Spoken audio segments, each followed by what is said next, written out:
ప్రభునందు ప్రియ ఆత్మీయ విశ్వాసులారా, దేవుని తలంపులు మన తలంపుల వంటివి కావు. ఆయన మార్గాలు మన మార్గాల వంటివి కావు. భౌతిక, ఆధ్యాత్మిక ప్రపంచాలు రెంటిలోనూ ఒత్తిడి ఎక్కువైన కొద్దీ శక్తి అధికమవుతుంది అన్న సూత్రం వాస్తవమే. పరిస్థితులు మనల్ని చావుకు నడిపించినప్పటికీ ఏదో విపత్తు కలిగినట్టు బాధపడనవసరం లేదు. దేవునిపై నమ్మకం పెట్టుకుని ఓపికతో కనిపెడితే తన అఖండ శక్తిని ప్రదర్శించే అవకాశాన్ని ఆయనకు అందించిన వారమవుతాము.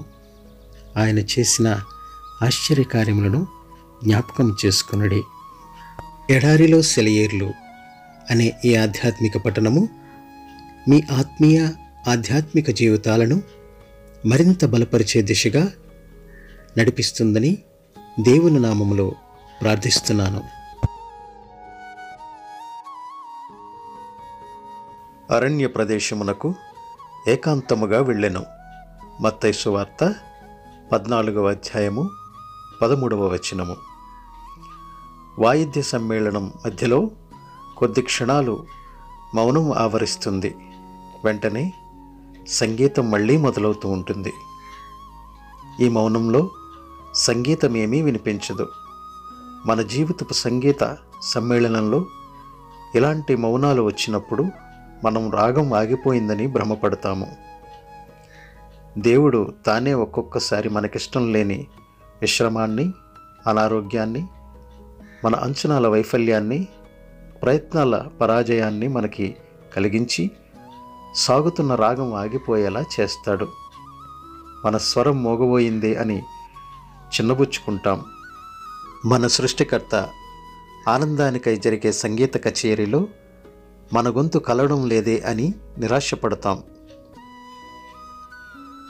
సంగీత విద్వాంసులకు ఈ మౌనం ఎంతసేపు ఉండాలో ఎలా తెలుసుకుంటారు?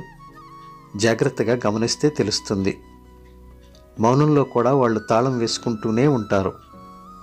ఆ తాళం ప్రకారం ఖచ్చితమైన సమయానికి సంగీతం మళ్ళీ ఎత్తుకుంటారు. మన జీవన రాగాలను కూడా దేవుడు తాళం వేయకుండా ఆలపించడు.